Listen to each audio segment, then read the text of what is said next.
spotkałyśmy się, żeby porozmawiać o tym, czy i w jaki sposób empatia jest wyborem. Tak, Em, em, Reniu, ty jesteś w wielu rolach, w relacjach i zaraz wymienimy te role, ale też myślałyśmy o tym i mówiłyśmy, że wielu z nas pełni takie role w swoim życiu i to mogą być troszkę inne role niż te, które zaraz powiemy o tobie, ale chyba te wyzwania są podobne, i niezależnie od tego, jakie kto ma relacje. No to tak, zawodowo to wspierasz ludzi jako coach, w wymiarze osobistym jesteś matką, mhm, w tym syna, który ma szczególne potrzeby. No i tak. też częścią waszego stada, że tak powiem, jest pies. No i wyobrażam sobie, że w tych relacjach inne osoby potrzebują empatii, a nawet dużo empatii, a ty ją dajesz. I czy możesz po pierwsze powiedzieć, jak ty dajesz tą empatię, jak ją rozumiesz? Ja dodam, że mam też, cześć w ogóle Magda, że mam też starszego syna, również mam dwóch synów. I to też jest ważne, że oni przede wszystkim są takim moim korem mojej rodziny. E, Jak ja daję empatię? Znaczy w ogóle, jak myślę sobie, wiesz co, o takim pojęciu, że coś daję, to bardziej pasuje mi tutaj czasownik nawet bycie. Czyli, czyli ja to sobie wyobrażam w ten sposób, że jestem połączona ze sobą, wtedy też jest mi łatwiej też się łączyć z drugim człowiekiem. W takim sensie nie scalania się, tylko widzenia go, widzenia, co się z nim dzieje, jakie emocje się przez niego gdzieś tam przetaczają, jakie słów używa, co mówi, czego nie mówi czasami, co robi. Czyli dla mnie to jest bardzo mocno połączone z taką świadomą obecnością. I żeby być tak świadomie obecną, to najlepiej mi wychodzi, jak jestem wyspana, wypoczęta i najedzona. To tak najkrócej na takich podstawowych po prostu zasobach. A jeśli wchodzimy w to głębiej i patrzymy pod kątem takiej roli mamy no, osoby niepełnosprawnej, no to tutaj potrzebuję tego nawet więcej. Czyli z jednej strony to są te trzy podstawowe rzeczy, i one naprawdę są ważne, a z drugiej strony to jest umiejętność zadbania o przerwy, czyli tak jak przy mówieniu, to co mówisz, to czego nie mówisz, czyli ja to nazywam zasadami BHP, czyli kiedy odpoczywasz, kiedy się regenerujesz, kiedy potrafisz się zatrzymać na przykład i też zobaczyć, że nie wiem, przekraczasz siebie. Więc to jest z jednej strony uważność na tą drugą osobę, ale z drugiej strony uważność na siebie. I wiadomo, że w praktyce to nie jest aż tak proste, jak brzmi teraz. Natomiast jak gdyby po tych swoich 17 latach z moim młodszym, niepełnosprawnym synem, e, jakbym miała powiedzieć taka recepta to widzę, że to mi się najbardziej sprawdza. Tak, bardzo w pigułce. Tak, ja odruchowo powiedziałam o tym dawaniu, ale ty powiedziałaś, no właśnie, że to jest takie, że to jest bycie e, Mhm. i też mówiłaś o tej obecności i świadomości. A teraz na pewno są takie momenty, kiedy jest to wyzwaniem. E, I tutaj pewnie z jednej strony mamy mamy tą wizję, szczególnie dotyczy to rodzica, że no jest ta bezwarunkowa miłość, czyli ona możemy czuć taki,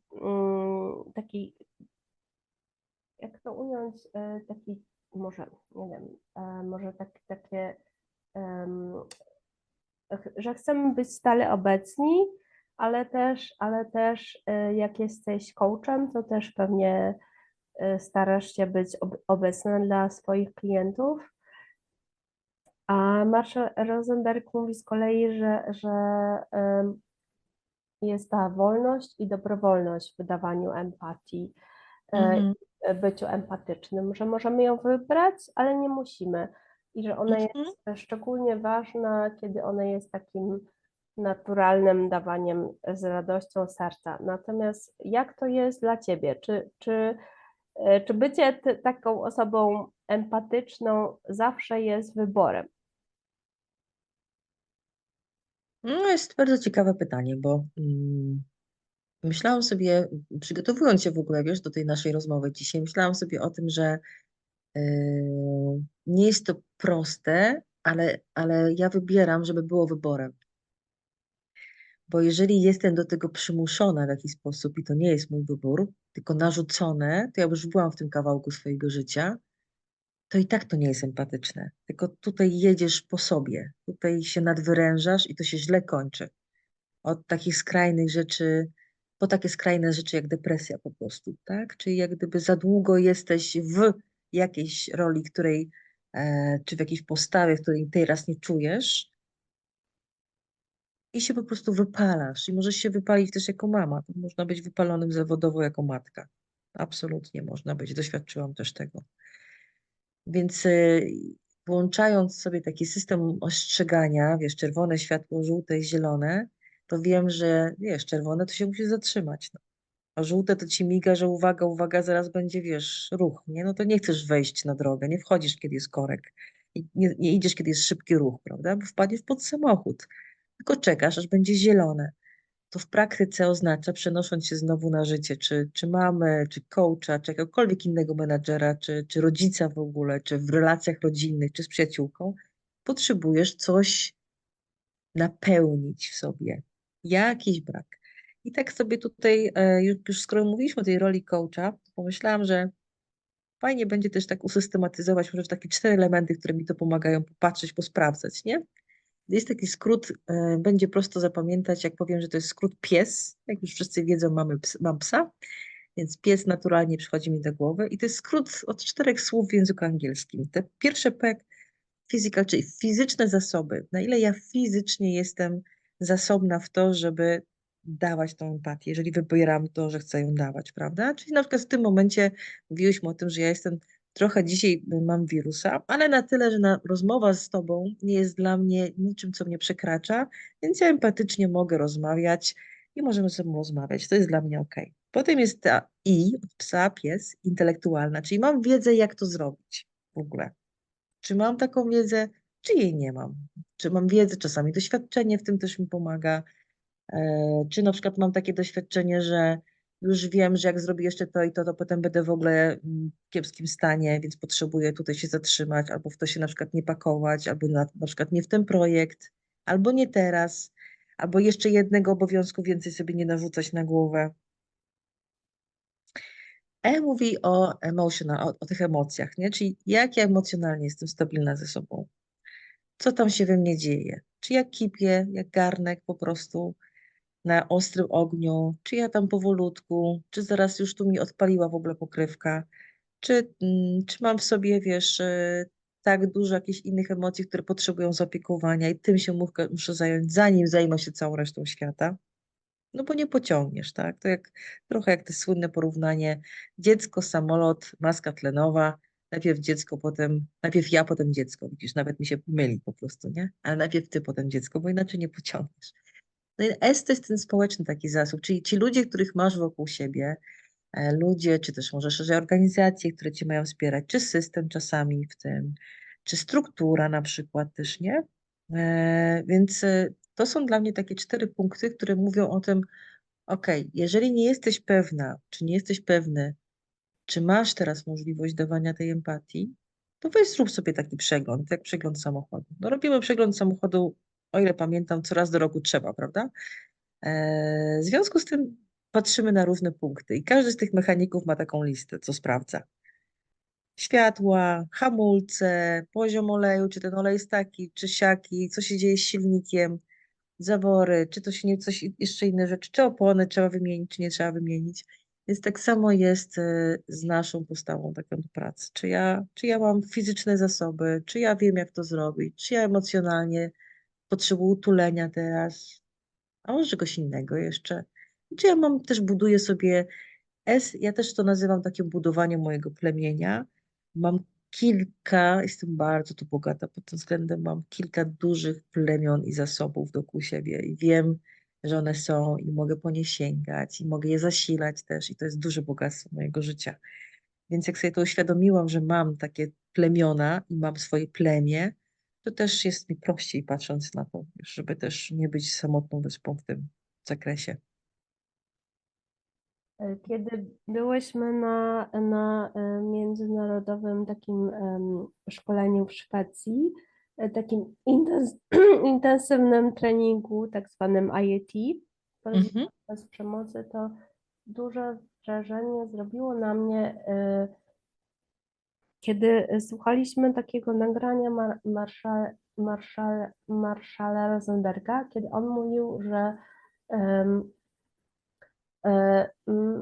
takim źródłem naszej wewnętrznej mocy, on tutaj używał słowa power, który może być zarówno rozumiany jako władza, ale też jako moc, jest to, że możemy wzbogacać życie e, innych. No i to wzbogacanie życia trochę brzmi tajemniczo, ale myślę, że w kontekście empatii ono mi bardzo pasuje, mm, bo to jest tak, że jak ja, jak ja jestem dostępna dla drugiego człowieka, żeby on mógł i go usłyszeć, i też jak jestem, wzbogacam jego życie, ale on też moje wzbogaca, i też jak jestem, jak udostępniam się dla siebie, to znaczy jestem otwarta na to, co jest we mnie, czyli ja jestem empatyczna wobec siebie, to wzbogacam też swoje życie. No i jestem ciekawa też, jak to jest dla ciebie.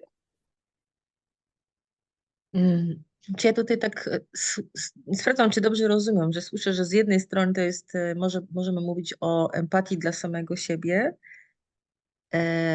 I to pamiętam pierwszy raz, jak usłyszałam w ogóle to stwierdzenie empatia dla samego siebie kilka lat temu, to było takie wow, to ja w ogóle mogę sobie dawać empatię w ogóle, mogę sama siebie utulić. Czasami to się nazywa też takim wewnętrznym dzieckiem, zadbaniem o siebie i takim spa dla siebie albo spa dla też równie to jest nazywane, ale empatia dla samego siebie, ta kolejna perspektywa to jest empatia dla innych, prawda? E, mm, to tak zgodnie z tą kolejnością tej maski tlenowej, to jak gdyby taka naturalna powinna być kolejność od siebie.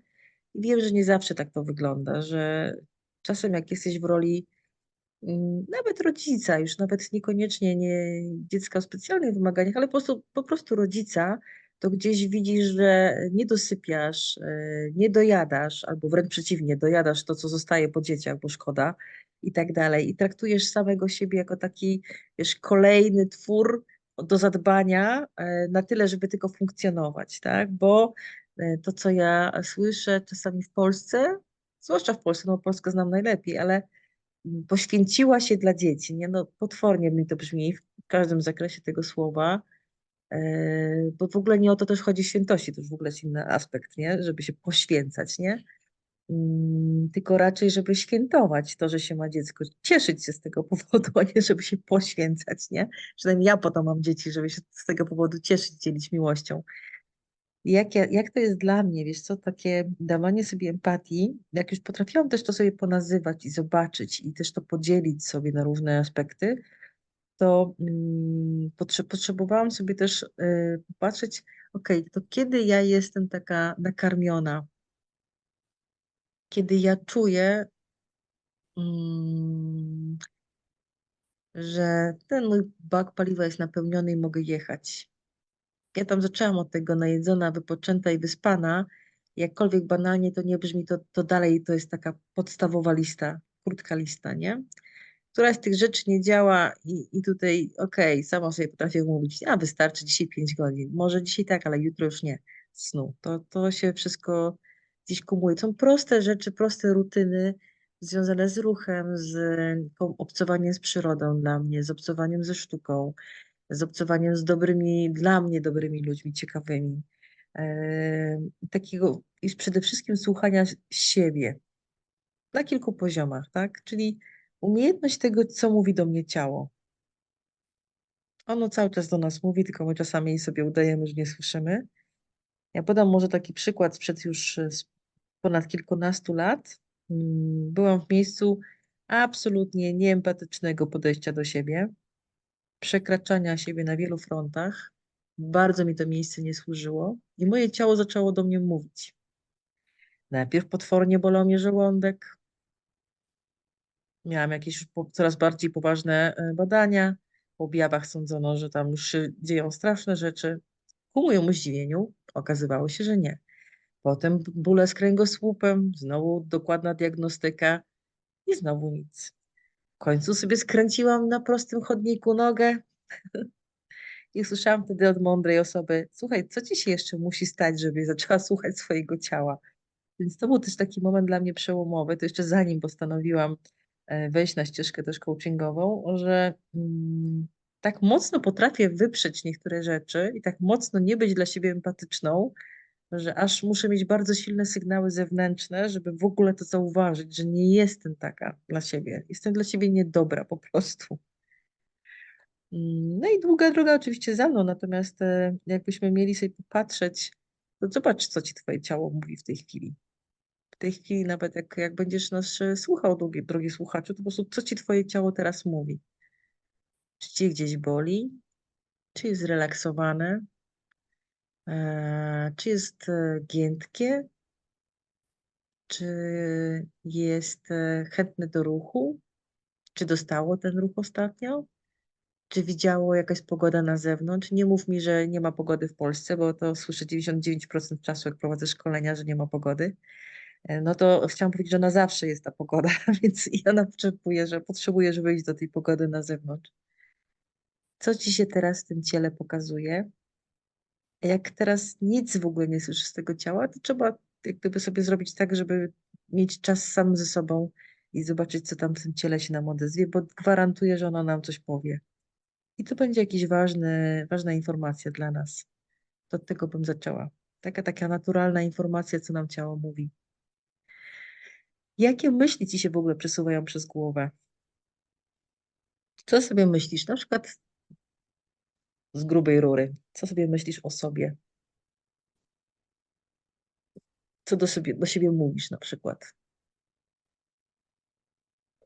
Ja jeszcze tu bym chciała się odwołać do przykładu, który Mm. Marshall Rosenberg zarówno w tej klasycznej książce Porozumienie bez przemocy, Język serca, jak i też w nagraniu na YouTubie, to też będzie możliwość posłuchania tego nagrania, ale on tam wspomina, że na jednym z warsztatów była uczestniczką taka pani, która mówiła, że ona jakoś, przecież ona musi gotować dla swojej rodziny, ona tego nie cierpi, ale musi to robić. I on tak zachęcił ją do tego, żeby zapytała siebie, czy naprawdę to jest tak, że ona musi to robić. Co się stanie, jeśli ona tego nie będzie robić?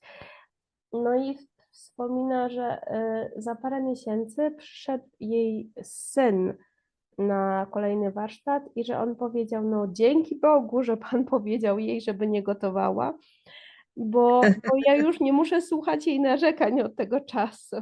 No właśnie. A to jest właśnie to, pięknie to powiedziałaś, takie poświęcenie się dla rodziny w pięknym całym przekroju. Ta rodzina nawet być może wcale nie chce tych świąt, takiego poświęcenia. Zresztą przed nami są święta niedługo.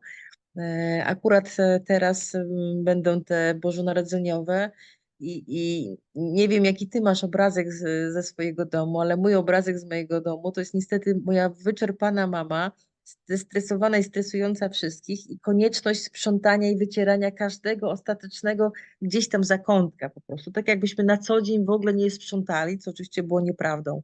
I ten stres związany z tymi nadchodzącymi świętami, to długo musiałam po prostu to z siebie wyrzucić i teraz na przykład przed świętami to ja mam założenia takie, no nie, w ogóle nie będę robiła tego moim dzieciom, nie? Po prostu. To nie w ogóle o to chodzi dla mnie w świętowaniu i też nie o to, że ja mam się poświęcać, bo coś, nie? Więc ja jestem za dzieleniem się tutaj w tym zakresie.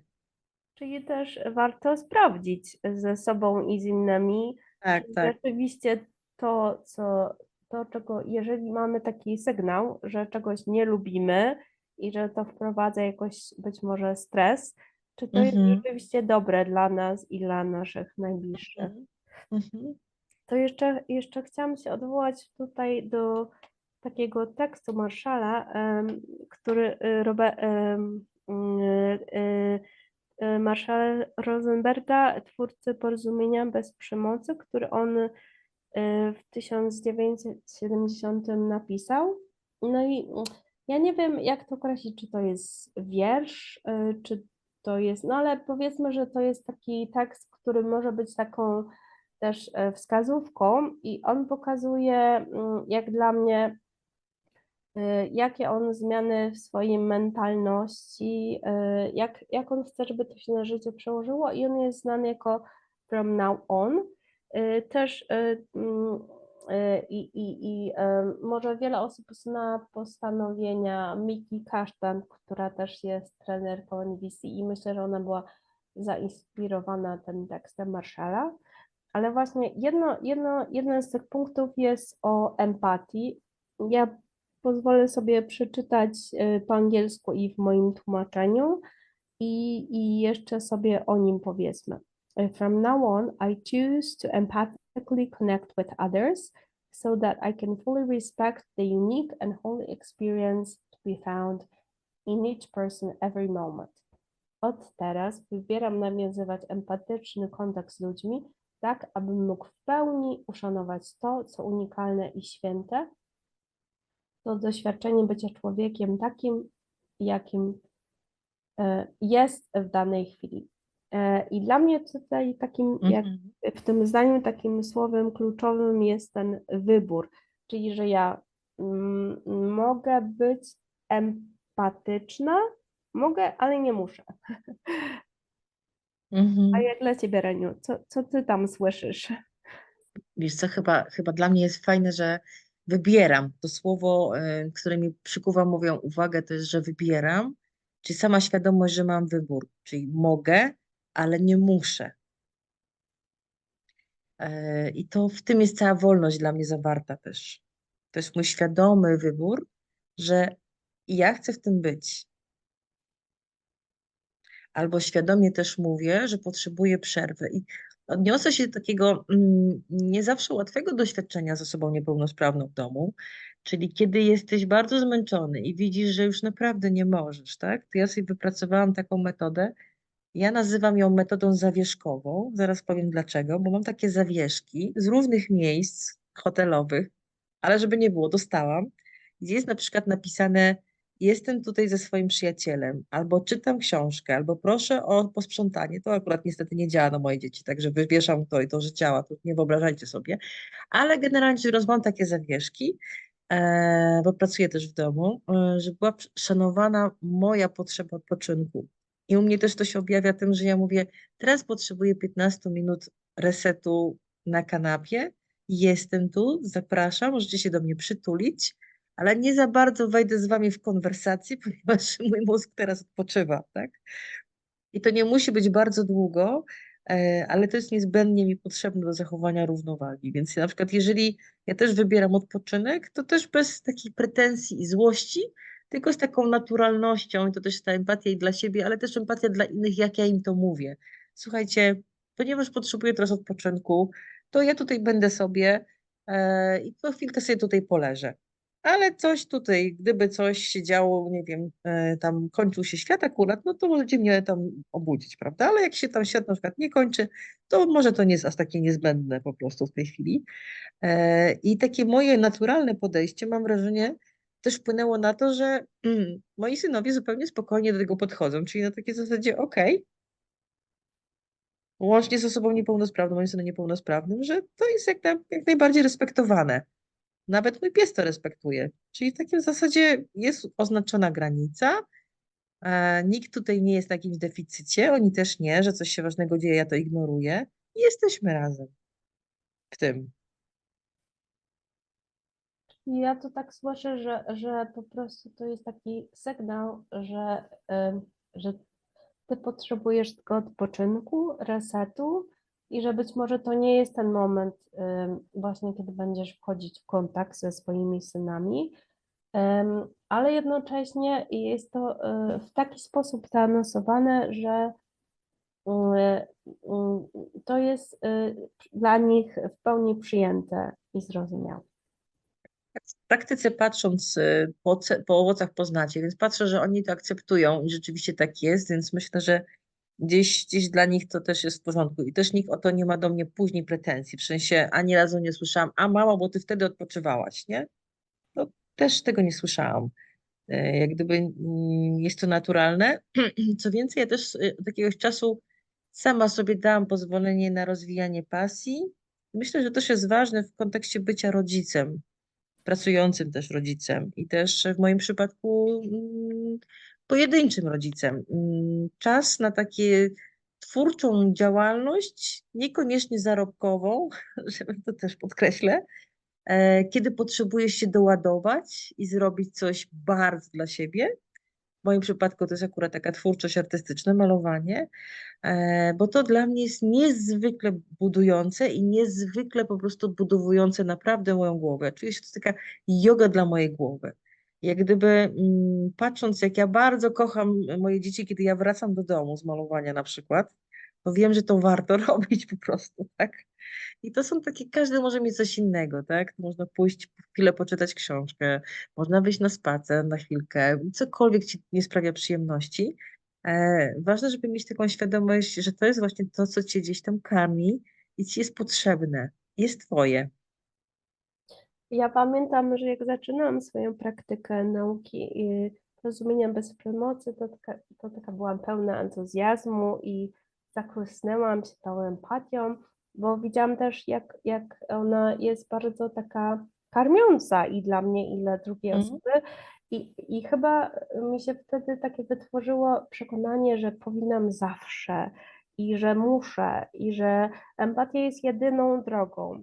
A, y, y, a a teraz to bym najchętniej powiedziała, że ona jest bardzo ważna, ale jest wyborem. I też w tym, co ty mówisz, to myślę, że że powiedziałaś tej akceptacji, że ważna jest akceptacja innych, ale też w nas akceptacja tego, że możemy być w różnym stanie. Tak, tak. I, mm, cieszę się, że to dzisiaj nie tylko wiem, ale też w jakiś sposób przestrzegam sobie, bo też nie od razu to odkryłam, nie od razu to zrozumiałam. Też przyznaję, że nie byłam wychowywana w empatii do samej siebie. To nie chcę generalizować. Patrzę tylko po koleżankach, kolegach z mojego pokolenia, że czasami też nie umieli nasi rodzice tego dać samym sobie, więc też nie umieli nas tego trochę nauczyć, że to jest dobrze. Też takiego zdrowego dbania o siebie po prostu. Mm, Różnie to jest nazywane. Czasami to jest nazywane zdrowym egoizmem, czasami równowagą, czasami umiejętnością dbania o siebie. Jakkolwiek byśmy tego nie nazywali, to myślę, że Marshall to nazwał bardzo dobrze empatią dla samego siebie, tak? Czyli co to znaczy, że ja po prostu jestem dla siebie dobra? Co, wydaje mi się też, że trudno wybrać taką jedną tylko definicję, bo co dla mnie oznacza, że jest miłe, to może być na przykład dla ciebie, Magda, bardzo męczące i wcale nie będzie w ogóle miłe i vice versa. Więc jak gdyby też sobie znaleźć tą odpowiedź swoją własną. Co myślisz? Co mnie też zachwyciło w tym, co mówiłaś, to że jak wracasz z tych z malowania, czy tam z Mhm. twórczych zajęć, to jakby twoja miłość do synów jeszcze bardziej kwitnie wtedy. Czyli Tak, że to sprzyja takie zajęcie się tobą, tak, jakimś swoim ważnym kawałkiem, to też wpływa pozytywnie na te relacje z innymi. tak, tak. No Mhm. to zachęcamy do tego, żeby swoje postanowienia odkryć i będziemy do tego zachęcać w ćwiczeniach do pracy własnej. Bardzo dziękuję, Reniu. Dziękuję bardzo, Magda.